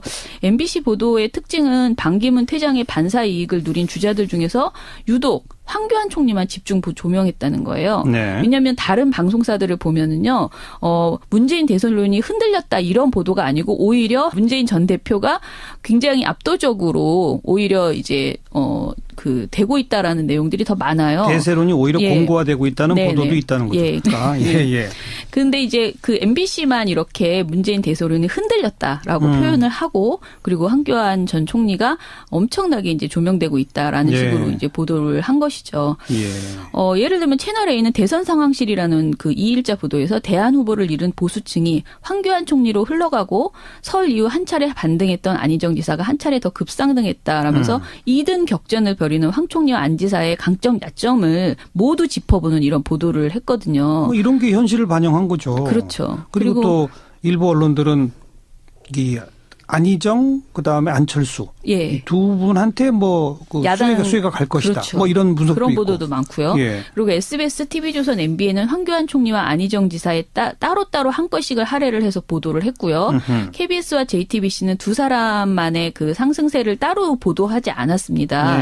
그런데 이제 MBC가 아주 유난히 황교안 총리에 집중하고 있다. 이렇게 보시면 될 것 같습니다. 반기문 사퇴로 문재인 대세론 흔들리고 황교안 집중된다. 예, 여론의 집중을 어제의 받고 보도는 있다. 그렇게 볼 수 있네요. 그분이 유독 MBC만 그렇다 이런 얘기죠. 네. 알겠습니다. 여기까지 할까요? 수고하셨습니다. 예, 감사합니다. 미디어 포커스 민주언론시민연합의 김원경 사무처장이었습니다. 라는 그 가처분 소송이나 이런 거 낼 수 없습니까? 특검에서 또 그 부분에 대해서 법적 검토를 해본 걸로 알고 있습니다. 근데 현재까지 검토 결과로는 요거를 독립된 행정처분으로 보기가 조금 모자란 것 같다는 생각인 것 같습니다. 그래요?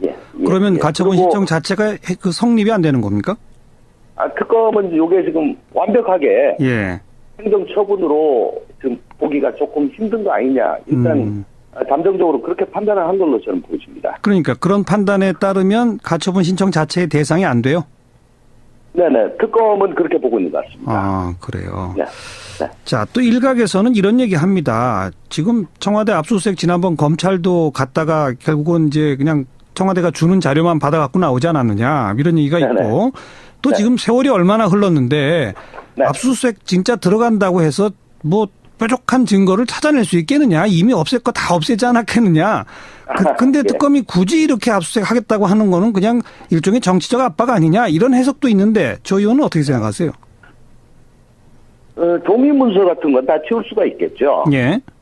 종이 문서는 다 치울 수가 있겠지만 전산 자료 같은 거는 예를 들어 청와대 메인 서버 그걸 뭐 전체를 다 디가우징하지 않는 이상은 그 안에 작성했던 문서 또 뭐 작성 중이었던 문서 이런 것들이 다 남아 있겠죠. 그리고 뭐 내부 이메일도 그 안에 다 있을 거고. 뭐 직원들끼리 그냥 편하게 보내는 그 쪽지 있지 않습니까 요즘?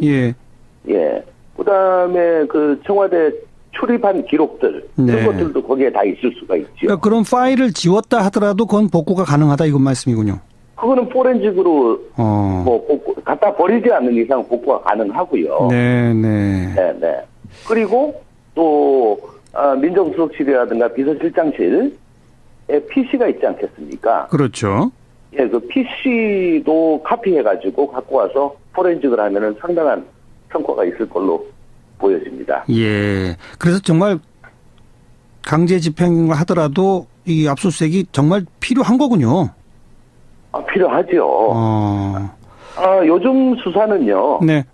뭐 잘 보셔서 아시겠지만은 명백한 증거를 들이대도 최순실 씨 같으면은 막 부인을 하고 그러지 않습니까? 그렇죠. 증거 없이는 수사가 안 되는데. 증거라는 게 문서가 있을 수 있고요. 그다음 중요한 게 휴대폰입니다. 그렇죠. 휴대폰은 뭐 작은 컴퓨터나 마찬가지지요. 거기에서 뭐 메신저라든가 카톡이라든가 텔레그램이라든가 이런 게 아주 중요하고요. 그리고는 또 PC 혹은 어떤 기관의 메인 서버. 알겠습니다. 이게 증거의 보고입니다. 그러니까 또 그렇게 청와대는 계속 안 된다고 하는 거겠죠.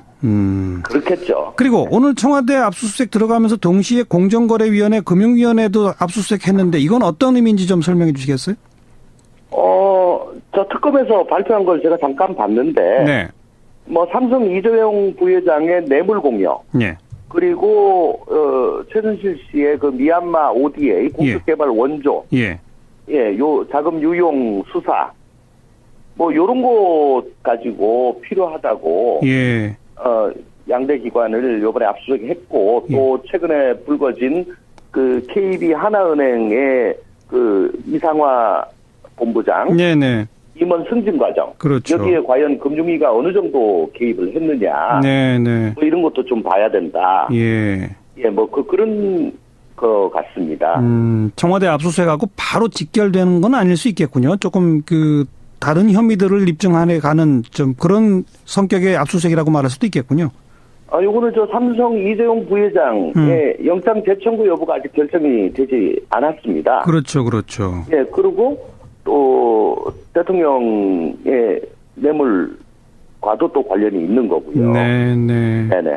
그리고 또 저 최순실 씨가 뭐 지금 하루가 다르게 인사라든가 또 정부 공적 자금 또 정부 사업 등에 개입해서 그 예산을 그 먹잇감으로 하려고 하는 뭐 그런 것들이 계속 나오고 있지 않습니까? 예. 네네. 알겠습니다. 그걸 지금 좀 밝히려고 하는 것 같습니다. 압수수색은 이렇게 계속 거부하지만 일단 대통령은 이 대면 조사에는 응하겠다는 입장을 아직까지는 밝히고 있는데 조홍천 의원 보시기에 정말 대면 조사 가능할까요? 이것도 안 될까요?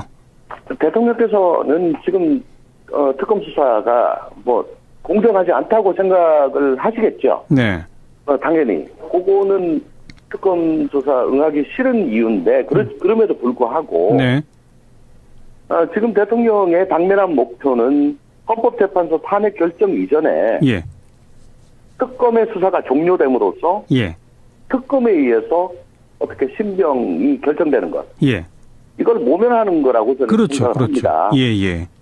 그래서 현재로서는 특검 수사에 불만이 있지만 그리고 특검도 압수수색 영장에 우리가 압수수색 하려고 하는 곳은 여기다라고 아주 구체적으로 명기했다는 거 아니겠습니까? 그렇게 하지 않으면 영장이 나올 수가 없고요. 그렇죠. 그러니까 구체적으로 명기를 하면서 이거는 군사상 기밀을 다루는 비서실이 아니다. 뭐 이런 식의 언급도 있었지 않을까요? 그렇습니다. 언론에 의하면은 6군데, 6군데라고 했는데 또 청와대 발표에 의하면 10군데라고 그래요. 정확히 어딘지는 잘 모르겠습니다만은 아마 실장실, 민정수석, 경제수석, 뭐 제1부속실, 경호실, 의무실 등등 해가지고 한 10군데쯤 되는 것 같은데.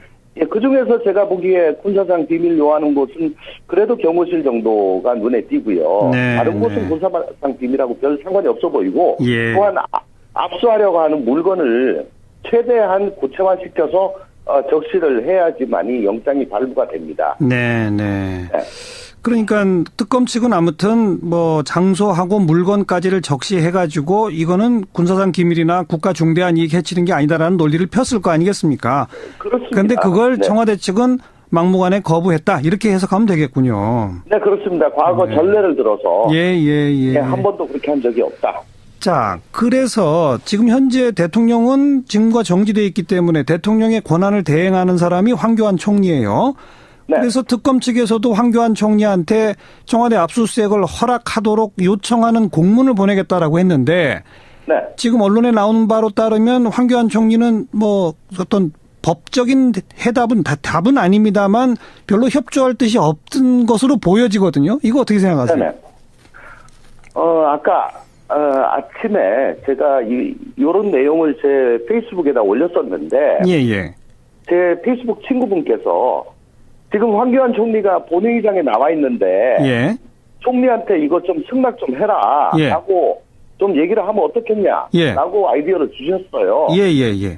그래서 제가 저희 더불어민주당 법사위원들한테 아니 패친이 이런 말씀을 하시는데 내가 봐도 일리가 있다. 그래서 다 동의를 해가지고 한 5명 정도가 국무위원들 그 자리 뒤쪽에 서 있었습니다.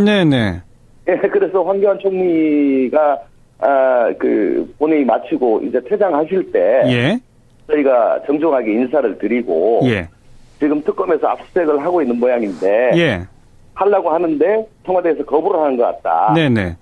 권한대행이시니까 좀 승낙을 하라고 지시를 좀 해주라.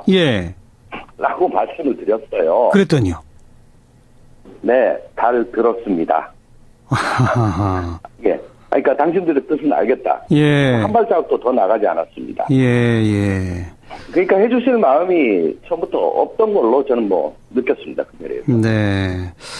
지금 심지어는 새누리당까지 논평을 내기를 청와대 이렇게 나오는 건 좀 문제 있다 이런 논평을 내는데.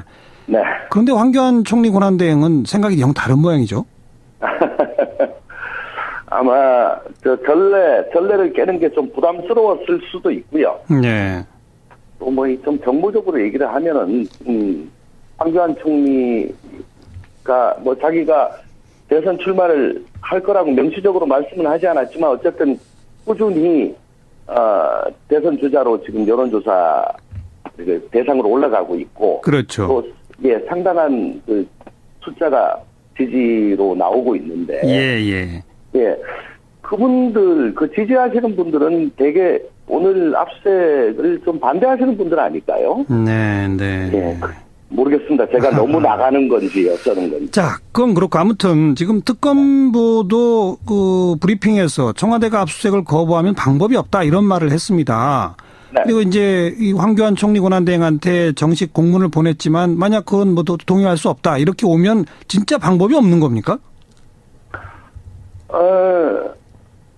다른 경우에 있어서는 예를 들어 옛날에 SK 본사를 압수수색할 때 그 1층 방원이 막아서고 그러면은 경고를 하고 경고에도 불구하고 계속 막아서고 그러면 공무집행 방해로 입건을 하고 그랬어요.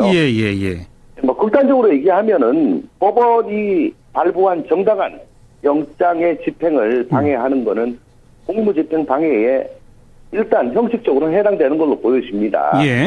그렇지만은 과연 그렇게 하는 게 바람직한 모양이냐? 지금 압수수색 영장의 유효 기간이 2월 28일까지인 걸로 알고 있습니다. 네, 넉넉하게 받아놨다고 하더라고요. 앞으로 특검은 수차에 걸쳐서 더 압수수색 영장 집행을 시도할 걸로 보여지고요. 거의 끝까지 가서 이건 도저히 안 되겠다 할 때는 공무집행 방해죄로 입건할지 여부도 좀 검토하지 않을까 그렇게 생각합니다. 혹시 청와대가 이 불승인 사유서를 특검에 낸 거 이걸 하나의 행정 조치로 보고 이거 취소해달라. 나이도 이제 60인가 그렇거든요. 이제 환갑입니다. 법무부 장관의 총리까지 지냈고 사실은 관직에서는 할 건 다 했지 않습니까? 그리고 총리까지 지냈기 때문에 아마 변호사 개업하기도 쉽지 않을 거예요. 그죠? 그러니까 내가 이제 대통령이 아니더라도 조금 강경 보수 정당 이분이 이제 워낙에 본인 소신이 보수적인 분이에요. 박 대통령 친하냐 마냐를 떠나가지고 그런 정당의 리더가 돼가지고 본인이 생각할 때는 좀 야권 좀 이제 사상이 의심스러운 분들이 집권을 할 가능성이 큰데 나 거기에 이제 맞서는 야당의 리더가 되겠다 이런 결심을 한다면은 나갈 수 있다는 거죠. 그렇죠. 꼭 되기 위해서가 아니라 그렇게 앞으로의 정치를 위해서. 그렇게 판단하면은 야당이나 민심하고 더 각세울 수도 있을 겁니다. 그게 포인트가 되는 거고요. 아마 특검 기한 연장도 안 해줄걸요? 오늘 같은 경우에 조홍천 의원 나중에 이야기하시겠지만은 왜 특검에서 공문 보내달라 그러니까 거절했지 않습니까? 아직 공식 거절은 아닙니다만 거절하는 것으로 좀 알려지고 있죠. 그리고 어쨌든 야당 노릇이라도 제대로 하겠다라는 그 심사 속에는 다음번 대통령 선거도 있는 거 아닙니까? 근데요, 이제 이런 부분도 아셔야 될 거예요. 반기문 전 총장 같은 경우에도 총리보다 더한 유엔 사무총장이었는데 막상 이제 맨몸으로 서니까 물론 황 총리는 검사 출신이기 때문에 조금 맷집 같은 건 다를 겁니다만은 이제 속수무책이었지 않습니까? 그리고 지금은 이제 막 떠받드는 정치인들이 면종 복배하는 거 바로 우리가 며칠 전에 봤지 않습니까? 그게 이제 재현되지 말라는 보장은 없는 거죠. 그건 이제 하기 나름인 거고 일단 지금 무주공산에서 본인에 대한 스포트라이트가 딱 비추고 있는데 굳이 마다할 이유가 없는 거다. 이게 내가 만약에 황 전 총리라면 또 지금 내가 나간다 안 나간다 말 안 할 것 같아요. 왜냐하면은 나갈 때 나가면 이제 욕 먹는 거고 만약에 안 나가면은 내가 애초에 안 한다고 하지 않았냐라고 박수 받고 이제 떠나면 되는 거죠. 그래요. 수고하셨습니다. 감사합니다. 윤태권 실장이었습니다. 사상 기밀 유지가 필요하다 이런 이유로 거부했고요. 한 5시간 대치 끝에 결국 일단 오늘은 물러나는 그런 상태입니다. 자, 이에 대해서 청와대의 압수수색 거부 논리가 궁색하다. 황교안 총리가 압수수색 승인하면 될 일이다. 이런 문제 제기를 하신 분이 계시네요. 청와대를 이분만큼 잘 아는 분도 아마 없으실 텐데. 전 청와대 공직기강비서관 지내셨죠. 더불어민주당의 조응천 의원을 연결합니다. 조 의원 안녕하세요. 안녕하세요. 교수님 조응천입니다. 네. 청와대가 그 형사소송법 110조, 111조 이걸 근거로 거부했다는데 우선 이것부터 좀 설명해 주세요. 이게 뭡니까? 예. 110조는요. 군사상 비밀을 요하는 장소는 책임자 승낙 없이는 압수수색할 수 없다는 거고요. 네. 111조는 공무원이 갖고 있는 그 물건이 직무상의 비밀에 관한 것이다. 예. 이럴 땐 또 해당 관청의 승낙 없이는 압수하지 못한다. 예. 이런 규정인데 110조, 111조 둘 다 예. 단서가 있습니다. 뭐라고요? 국가의 중대한 이익을 해하는 경우를 제외하고는 승낙을 거부하지 못한다. 네. 예, 이렇게 돼 있습니다. 근데 어쨌든 청와대는 국가의 중대한 이익을 해야 할 것이기 때문에 군사상 기밀로 인해서 그래서 못한다. 네. 이런 논리라는 거죠? 특검 쪽에서는 당연히 이게 국가의 중대한 이익을 해야 하는 경우는 아니다. 예. 그러니까 응하라라고 예. 5시간 동안 요구를 했을 것이고요. 예. 거기에 대해서 이제 청와대 쪽은 국가의 중대한 이익을 해야 한다는 걸 전제로 거부를 한 것이겠죠. 그렇겠죠. 예. 조응천 의원은 그런 청와대 논리를 어떻게 평가하십니까? 우선 군사상 비밀을 요하는 장소라는 것 자체부터 조금 맞지 않다라고 생각을 합니다. 예. 군사상 비밀을 요하는 곳이라면 군사상 비밀을 다루는 곳이다라고 해석을 할 수가 있는 곳인데요. 그렇죠. 비서실장 혹은 각 수석실은 군사상 비밀을 다루는 곳이 아니에요. 오히려 국가안보실장실, 예. 혹은 또 경호실, 예. 이런 곳은 또 청와대 벙커, 예. 이런 곳은 군사상 비밀을 다루는 곳이라고 협의로 해석을 할 수 있는데 예. 넓게 해석을 하더라도 예. 아까 우리 교수님께서 말씀하셨다시피 이게 과연 국가의 중대한 이익을 해야 하는 경우냐 네. 라는 부분에 또 걸리게 됩니다. 네. 그렇기 때문에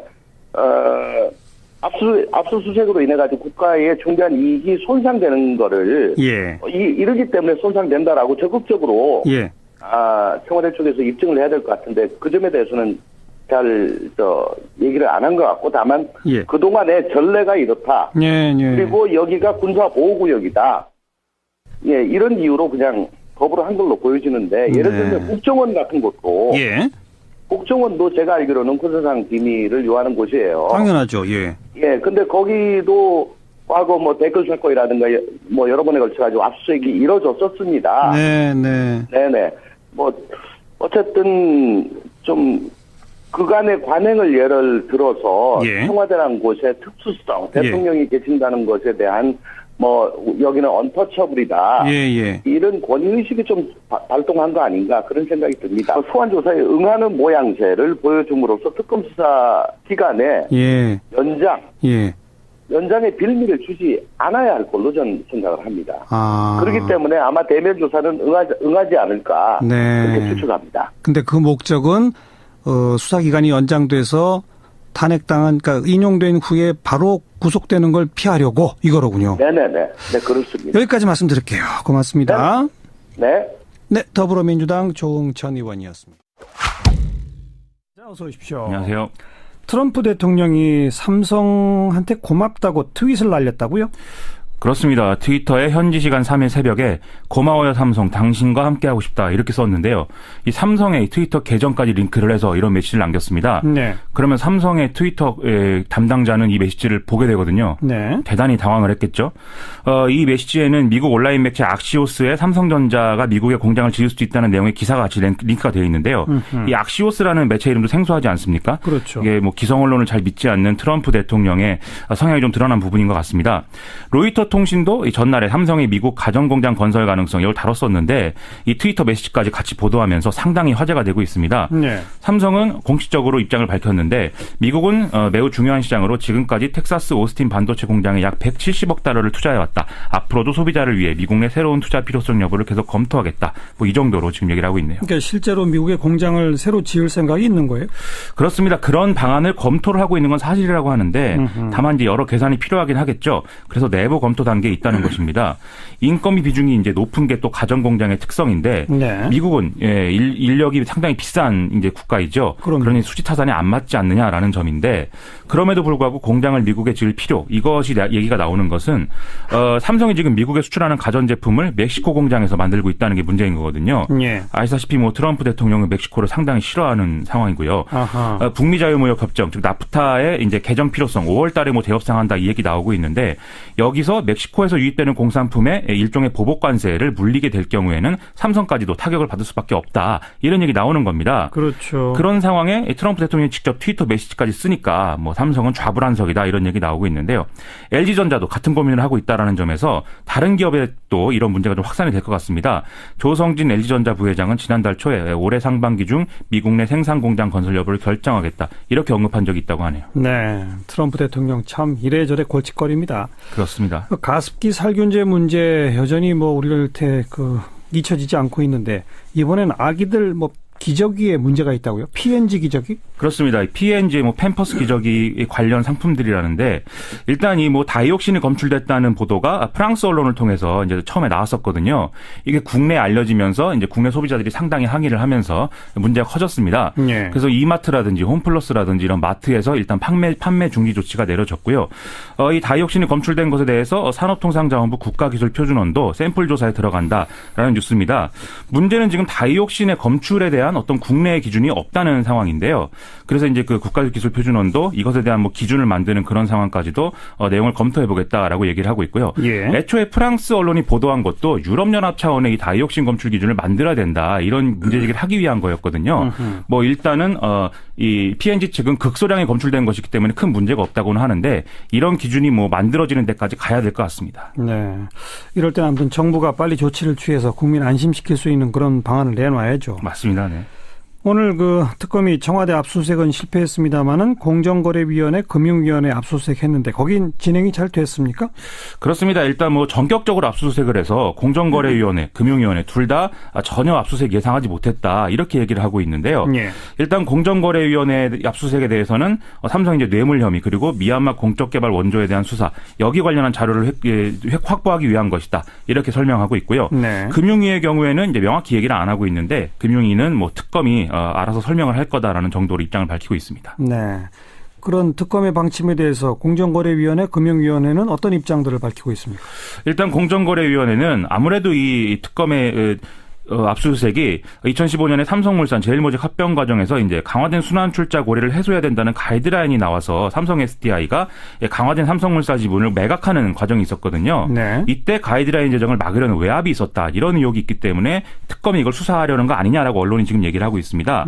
그런데 여기에 대해서 공정거래위원회는 그 가이드라인대로 된 게 아니고 또 이 가이드라인에 따라서 삼성 순환 출자 문제는 해소가 됐는데 왜 압수수색하는지 모르겠다. 이런 이제 얘기를 하고 있고요. 네. 일각에서는 공정위가 입법을 지금 추진 중인 중간금융지주회사법이 결국 이재용 부회장의 승계, 경영권 승계를 유리하게 하기 때문에 이게 특혜다. 이 점을 조사하려고 한다. 이런 보도도 나오고 있는데 예. 이것도 이 뭐 법 논의 자체가 과거부터 진행되어 오던 것인데 공정거래에 압수수색할 문제는 아니다라고 지금 공정거래위는 얘기를 하고 있습니다. 네. 금융위원회의 경우에는 언론을 통해서 나오는 얘기는 뭐 삼성 바이오로직스의 유가증권 시장 상장 과정에서 뭐 특혜가 있었다. 이 문제를 뭐 보려는 거 아니냐 이런 보도도 나오고요. 또 최순실 씨의 미얀마 공적개발 원조 관련해서 뭐 금융정보분석원이 이 어떤 고액 거래에 대해서는 다 자료를 갖고 있다. 지금 일제히 여권의 관심은 황교안 총리 대통령 권한대행에게로 집중되고 있는데 예. 가능할까요? 그래서 제가요 여론조사 문제를 좀 지적하고 싶어요. 예. 황 총리를 여기까지 만든 게 여론조사하지 않습니까? 예. 애초에 황 총리를 왜 차기 대통령 후보군에 넣어서 여론조사를 했을까? 본인이 넣어달라고 해서?